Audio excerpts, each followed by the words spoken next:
Good morning, students. Students, in previous module, we have completed chapter number 13. Today, we are discuss about chapter number 14, that is the electric current and its effect. In standard 6, you have studied about the circuit, cell, electric bulb, closed circuit, open circuit, conductor, insulator, ये सारी चीज़ें आपने 6 standard में study किया था electricity and circuit के बारे में। यहाँ पे आपको कुछ डिटेल में स्टडी करना है इलेक्ट्रिक करंट से कौन कौन सी इफेक्ट प्रोड्यूस होती है उसके बारे में। तो इस चैप्टर में आपको पहले सिंबल स्टडी करने हैं इलेक्ट्रिक सर्किट के, जो आपने 6 स्टैंडर्ड में किया था लेकिन बहुत बेसिक था। फिर इलेक्ट्रिक सेल के बारे में देखना है जो हमने 6 में देखा था, ये लेकिन यहाँ पे डिटेल में स्टडी करना है। फिर आपको देखना है इलेक्ट्रिक बैटरी के बारे में, सेल कैसे अरेंज होते हैं, कौन से कनेक्शन में अरेंज किया जाता है। फिर देखना है इलेक्ट्रिक सर्किट के बारे में। फिर आप देखोगे सर्किट डायग्राम के बारे में। फिर आपको स्टडी करना है रेजिस्टेंस क्या है,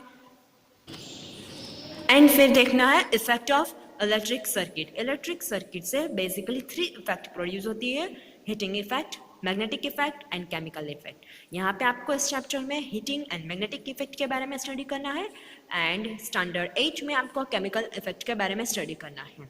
ठीक है, हीटिंग इफेक्ट मीन्स जैसे इलेक्ट्रिक करंट पास होता है हाई रेजिस्टेंट वायर में से, तो उसमें क्या होता है इलेक्ट्रिक एनर्जी हीट एनर्जी में कन्वर्ट हो जाती है, तो वो हुआ हीटिंग इफेक्ट। फिर मैग्नेटिक इफेक्ट क्या है, जैसे इलेक्ट्रिक करंट पास होता है सर्किट में से तो वो एज अ मैग्नेट की तरह वर्क करने लगता है, मैग्नेटिक इफेक्ट प्रोड्यूस होती है, जो हमें फर्दर डिटेल में स्टडी करना है। ठीक है, और उसकी एप्लीकेशन के बारे में भी स्टडी करना है। एंड लास्ट टॉपिक है इलेक्ट्रिक बेल कैसे वर्क करता है उसके बारे में भी स्टडी करना है। यहाँ पर आपको दी गया है application of heating effect of electric current. फिर स्टडी करना है आपको magnetic effect of electric current, उसकी एप्लीकेशन, उसका यूज कहाँ पे होता है, इलेक्ट्रोमैग्नेट क्या है, एंड फिर वर्किंग ऑफ इलेक्ट्रिक बेल के बारे में स्टडी करना है। सबसे पहले हम देखते हैं सिंबल्स क्या कौन कौन से हैं इलेक्ट्रिक कंपोनेंट के और इलेक्ट्रिक सेल के बारे में। In today's world electricity is an important source of energy. अभी जो 21 सेंचुरी चल रही है उसमें इलेक्ट्रिसिटी के बिना तो कुछ भी पॉसिबल ही नहीं होता है, एक इम्पोर्टेंट एनर्जी का सोर्स है electricity. Actually electricity provide in the form of energy, that is electrical energy. Actually electricity कौन से फॉर्म में हमें कौन से एनर्जी के फॉर्म में प्रोवाइड होती है, electrical energy. It is controllable and convenient form of energy, ये कंट्रोलेबल है, हम कंट्रोल कर सकते हैं, एंड कन्वीनियंट भी है। ठीक है, electricity is used for lightning a tube, bulb, operating a fan, electrical appliances for various other purpose। Electricity का यूज़ हम अभी ज़्यादातर चीज़ों में जो अप्लायंसेस है, जो इंस्ट्रूमेंट है उसमें ज़्यादातर हम इलेक्ट्रिसिटी का यूज़ करते हैं। लाइक फैन को ऑपरेट करना है, ट्यूब को बल्ब को ऑन करना है, फिर हम कितनी ऐसी चीज़ें हैं जिसमें इलेक्ट्रिसिटी का यूज़ किया जाता है, इलेक्ट्रिक एनर्जी का यूज़ किया जाता है। In this chapter, we will study various components of electric circuit and effect of electric current in detail। इस चैप्टर में हमें वेरियस कंपोनेंट इलेक्ट्रिसिटी के स्टडी करेंगे, इलेक्ट्रिसिटी के कौन कौन से कंपोनेंट हैं, फिर हम उसकी इफेक्ट के बारे में स्टडी करेंगे, इलेक्ट्रिक करंट की कौन कौन सी इफेक्ट प्रोड्यूस होती है उसके बारे में। ठीक है, तो इलेक्ट्रिसिटी होता है वो कौन से एनर्जी के फॉर्म में प्रोवाइड होती है, इलेक्ट्रिकल एनर्जी। नेक्स्ट देखेंगे symbols for electrical components. Electrical component के कौन कौन से सिंबल्स हैं, और ये सिंबल्स आपको याद रखने हैं, बिकॉज ये सिंबल जब सर्किट ड्रॉ करेंगे तो ये सिंबल से ही आपको आइडेंटिफाई करना पड़ेगा। The components such as a cell, bulb, wire used in electric circuit are called element of an electric circuit। जो कंपोनेंट इलेक्ट्रिक सर्किट में यूज होते हैं, जो बेसिक कंपोनेंट है वो है सेल, बल्ब, वायर। ठीक है, तो उन सबको बोला जाएगा एलिमेंट ऑफ इलेक्ट्रिक सर्किट। वो इलेक्ट्रिक सर्किट के बेसिक कंपोनेंट है या एलिमेंट है।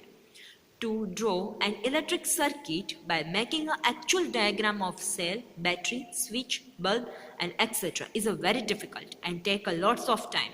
अगर हम actual diagram electric circuit का draw करेंगे तो उसमें cell draw करना, battery draw करना, switch, bulb, ये बहुत difficult हो जाएगा, plus time consuming होगा। इसलिए यहाँ पे कुछ सिंबल्स दिए गए हैं जिससे हम इजीली ड्रॉ भी कर सकते हैं, आइडेंटिफाई भी कर सकते हैं।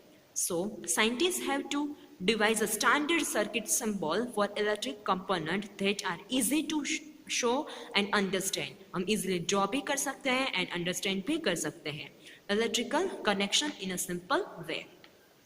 The universally accepted circuit symbol of some of electrical components that are often used in electric circuit diagram. ये universal accepted symbol है, means सारी जगह ऐसे symbol use होते हैं electric component के, ठीक है, जो circuit diagram में use किए जाते हैं, जो आपको टेबल 14.1 में दिया गया है. देखो ये सिंबल दिए गए हैं आपको इलेक्ट्रिक सेल. तो अगर हम ये जो इलेक्ट्रिक करंट जो हम इलेक्ट्रिक सर्किट ड्रॉ करेंगे, तो अगर ये सेल ड्रॉ करने बैठेंगे या बल्ब ड्रॉ करने बैठेंगे तो ज़्यादा टाइम कंज्यूमिंग होगा, ठीक है. तो इलेक्ट्रिक सेल के लिए ये कंपोनेंट यूज़ किया जाता है ऐसे, एक जो छोटी लाइन होती है, एक बड़ी लाइन होती है, और ये वायर का कनेक्शन होता है, ठीक है. तो पॉजिटिव नेगेटिव एंड, इस साइड जो बड़ा वाला पॉजिटिव, छोटा वाला नेगेटिव एंड. नेक्स्ट है इलेक्ट्रिक बल्ब. इलेक्ट्रिक बल्ब को ऑन एंड ऑफ दो तरीके से ड्रॉ किया जाता है. अगर ये ऊपर ऐसे जो सनराइज जैसा होगा, इट मीन्स कि वो ऑन है, ठीक है. एंड अगर नहीं है, वो ऐसे ही है, तो वो ऑफ कंडीशन में है. ये फिलामेंट ड्रॉ की गई है ऐसे. तो ये है इलेक्ट्रिक बल्ब का सिंबल. नेक्स्ट है स्विच इन ऑन पोजिशन. जब स्विच ऑन होती है, इट मीन्स कि सर्किट क्लोज होती है. तो बहुत सिंपल है ये याद रखना, ऐसे लाइन करके 2 डॉट्स, इट मीन्स कि स्विच ऑन है. स्विच ऑफ है, इट मीन्स कि सर्किट ओपन है, ठीक है. तो यहाँ से पूरी लाइन क्लियरली ऐसे नहीं ड्रॉ करना है, बट यहाँ से थोड़ा ऊपर कर देना है. इट मीन्स कि इन दोनों के बीच में गैप है, तो यहाँ से करंट पास नहीं होगा, ये ओपन सर्किट है. Next one battery. बैटरी में ज़्यादा, एक से ज़्यादा सेल होता है, positive negative positive negative positive negative. तो ऐसे आपको ड्रॉ करना है, ये बैटरी का सिंबल याद रखना है. नेक्स्ट वायर, बहुत ईजी है, सिंपल ऐसे लाइन करनी है, ये वायर का सिंबल है. Next one wire crossing without being connected. Wire cross होता है बिकॉज विदाउट कनेक्टेड, वो कनेक्टेड नहीं होता है, सिर्फ क्रॉस होते हैं वायर, ठीक है, एक दूसरे से. तो यहाँ पे ऐसे स्ट्रेट लाइन ड्रॉ करनी है और फिर एक कर्व्ड लाइन ड्रॉ करनी है. वायर कनेक्टेड टुगेदर, दो वायर कनेक्टेड होता है, मीन्स दो ऐसे हॉरिजॉन्टल एंड वर्टिकल लाइन कर देनी है और दोनों को अटैच करवाना है. इट मीन्स कि वायर कनेक्ट है. यहाँ पे क्रॉस होते हैं, कनेक्ट नहीं है. एंड ये डॉट है वो मत भूलना करना, ठीक है. फिक्स रेजिस्टेंट, ये रेजिस्टेंट का सिंबल है. तो हम आगे स्टडी करेंगे फर्दर. नेक्स्ट वन है इलेक्ट्रिक सेल. इलेक्ट्रिक सेल के बारे में आपने 6th स्टैंडर्ड में स्टडी किया ही है. An electric cell is a common source of electric current for number of device. ज़्यादातर डिवाइस में इलेक्ट्रिक सेल का यूज़ किया जाता है. Electric appliances such as a torch, transistor, TV remote, electric clock, watch, electronic toy work with the help of electric cell, ठीक है. तो उसमें हम ये जो सारे अप्लायंसेस है, रिमोट है, टीवी का, क्लॉक है, ट्रांजिस्टर है, टॉर्च है, उसमें एज अ पावर के सोर्स में हम किसका यूज़ करते हैं, इलेक्ट्रिक सेल का. Every electric cell has a positive and negative end. सारे इलेक्ट्रिक सेल में पॉजिटिव एंड नेगेटिव 2 एंड होते हैं, 2 टर्मिनल होते हैं. The terminal are clearly pointed on each cell. और ये जो टर्मिनल है वो क्लियरली पॉइंटेड किया होता है सारे सेल में. Many of this appliances use more than 1 electric cell. सारे जो कुछ अप्लायंसेस है लाइक टॉर्च है या टीवी रिमोट है, तो उसमें एक से ज़्यादा सेल का भी यूज़ किया जाता है. Next one electric battery. The combination of 2 और more cell is called battery. Battery क्या है, सेल मीन्स सिंगल, जो हमने सेल के बारे में स्टडी किया, ठीक है. बैटरी मीन्स उसमें एक से ज़्यादा सेल का अगर कॉम्बिनेशन में यूज़ किया जाता है तो उसका क्या बोला जाता है, battery. In a battery electric cell can be connected in a series और पैरेलल. बैटरी में इलेक्ट्रिक सेल को 2 तरीके से कनेक्टेड किया जाता है, इन सीरीज कनेक्शन में एंड पैरेलल कनेक्शन में. Here we will discuss only about cell connected in series. यहाँ पे हम सिर्फ इन सीरीज कनेक्शन के बारे में ही स्टडी करेंगे. Battery in which cell are connected in series. यहाँ पे बैटरी में सेल को कैसे इन सीरीज मोड में कनेक्ट किया जाता है उसके बारे में आपको दिखाया है. In this kind of battery cell are connected in such a way that the negative terminal of one cell is connected to the positive terminal of the next cell. यहाँ पे इन सीरीज कनेक्शन में कैसे होता है, जो cell होता है वो ऐसे कनेक्ट किया जाता है, 2 तरीके से होता है यहाँ पे और यहाँ पे. हम देखेंगे parallel and horizontal, vertical, parallel कैसे करते हैं एंड हॉरिजॉन्टल एंड वर्टिकल कैसे किया जाता है. तो यहाँ पे क्या होता है, फर्स्ट सेल का नेगेटिव टर्मिनल, सेकेंड सेल का पॉजिटिव टर्मिनल. फिर सेकेंड सेल का नेगेटिव टर्मिनल, थर्ड सेल का पॉजिटिव टर्मिनल। ऐसे कनेक्शन में जो इन सीरीज कनेक्शन में ऐसे कनेक्ट किया जाता है, एक सेल का नेगेटिव, एक सेल का पॉजिटिव, फिर सेकेंड सेल का नेगेटिव, थर्ड सेल का पॉजिटिव। ठीक है, तो ऐसा ही कनेक्ट किया जाता है इन सीरीज कनेक्शन में बैटरी में। ठीक है, according to need number of cell can be connected in this way. हमारी नीड के हिसाब से आप यहाँ पे नंबर ऑफ सेल कनेक्ट कर सकते हो। In figure 14.2 show a battery in which 3 cell are connected in series. यहाँ पे इन सीरीज कनेक्शन में आपको दिखाया है, ये बल्ब है, यहाँ पे सेल, यहाँ पे की। ठीक है, तो इन सीरीज कनेक्शन में बैटरी में कैसे सेल कनेक्ट किया गया है वो दिखाया है। Next, in many device cell are not placed one after another. कई बार कैसे होता है कि वन आफ्टर अनदर ऐसे सेल को नहीं रखा जाता है, कई बार सेल को पैरेलल भी रखा जाता है। For example TV remote control है, वहाँ पे कैसे होता है, 2 cell are placed side by side in a cell holder to make a battery. देखो ऐसे रखा जाता है, ऐसे साइड बाय साइड। ठीक है, ऐसा पैरेलल रखा जाता है, ऐसे नहीं रखा जाएगा, एक दूसरे से ऐसे कनेक्ट नहीं करते हैं, right. In this case, positive terminal of one cell is connected to the negative terminal of other cell by metal strip in a cell holder of TV remote. ठीक है, यहाँ पे जो सेल होल्डर होता है टीवी रिमोट का, तो ऐसे कनेक्ट किया जाता है, एक सेल का पॉजिटिव और इसी सेम साइड सेकेंड सेल का नेगेटिव। ठीक है, तो ये मेटल स्ट्रिप के साथ फर्स्ट सेल का इस साइड नेगेटिव आया, तो इस साइड मेटल स्ट्रिप का सेकेंड सेल का कौन सा आएगा, फिर से नेगेटिव आएगा। तो ऐसे कनेक्ट किया जाता है।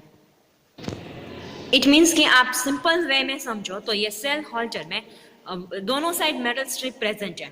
ठीक है, तो आप ऐसे भी याद रख सकते हो एंड ऐसे भी याद रख सकते हो। फर्स्ट सेल का पॉजिटिव होगा तो इस सेल का नेगेटिव कनेक्शन होना चाहिए।